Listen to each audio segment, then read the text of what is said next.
Thank you, President Metsola, dear Roberta, President Michel, dear Charles, honourable members. 25 years ago, the leaders of Northern Ireland, Ireland and the UK made the impossible come true. For years, every attempt to broker peace had failed. At Easter in 1998, when a new proposal was put on the table, the talks were once again on the verge of collapse. It felt like Northern Ireland could return to violence. It took the courage and the vision of some extraordinary leaders to cross the finish line. But this success was not only made at the negotiating table in the places such as Hillsborough Castle. At the time, outside the castle, a small crowd of school children had gathered with their parents and their teachers. They came from Catholic and Protestant families, and they carried balloons and signs with two simple words: peace, please. It was a stark reminder of what was at stake in those negotiations. Not only different identities, ideals and allegiance, but the future of the children in Northern Ireland. The Good Friday Belfast Agreement has delivered on the simple demand of those children. With 25 years of peace, 25 years of possibilities. So today we celebrate brave leaders like John Hume and David Trimble, who came from opposing sides and ended up sharing a Nobel Peace Prize. But we also celebrate all the peace-loving people of Ireland and Northern Ireland, the unsung heroes of the Good Friday Belfast Agreement. The Good Friday Belfast Agreement not only ended 30 years of the Troubles, it also opened a new era of cooperation. As the first line of the agreement says, it is, and I quote, the opportunity for a new beginning, end of quote, for the two communities and the two islands. And it was indeed a new beginning. In these 25 years, Northern Ireland has taken giant steps forward, also thanks to European support. Checkpoints have been replaced with sport venues and schools.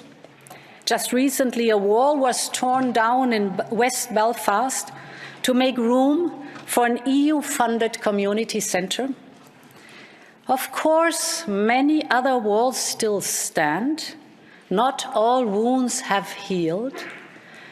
While a peace deal can be signed with a stroke of a pen, reconciliation is always the work of generations.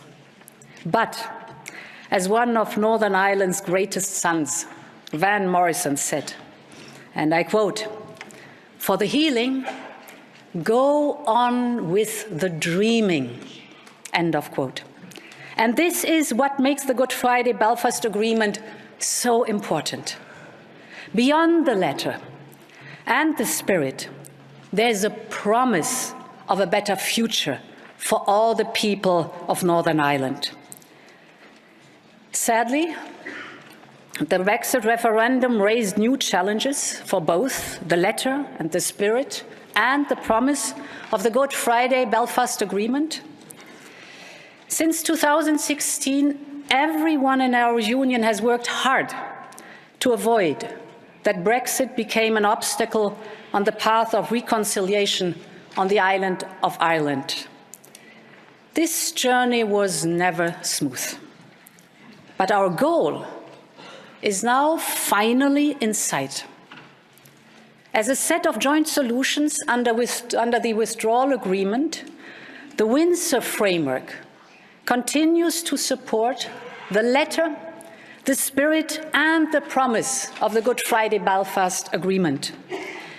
It preserves our precious single market. It preserves Northern Ireland's integral place in the United Kingdom's internal market. And crucially, it preserves the foundations of peace by avoiding a hard border on the island of Ireland. And I want to thank the British Prime Minister Rishi Sunak for his can-do approach. Together, we are staying true to the Good Friday promise that never again will there be a hard border on the island of Ireland.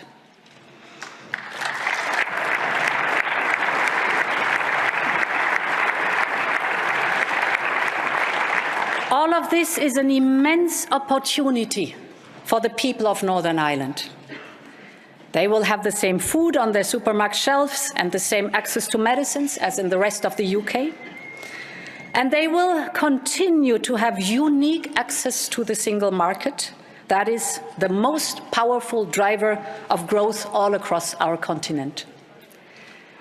Everyone in Northern Ireland will benefit from this, whether they identify as Irish, British, Northern Irish, European, or a combination of all this. So I can only hope that rationality will once again prevail, just like it did 25 years ago. Honourable members, thanks to the Good Friday Belfast Agreement, there's a whole generation of young people in Northern Ireland who were born and raised in peace, who will not accept to go back to the problems of the past, who just want to live a full life. They understand better than anyone else that peace and prosperity were not achieved once and for all on that Good Friday Agreement a quarter of a century ago.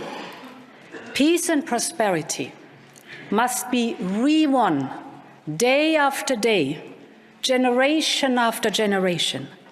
So today, we don't just gather for commemoration, but for a new commitment to keep working for reconciliation in Northern Ireland, in spite of all setbacks, for the next 25 years and way beyond. The UK may have left our union, but peace remains the European promise. Long live Europe. Many thanks. Thank you very much. We now give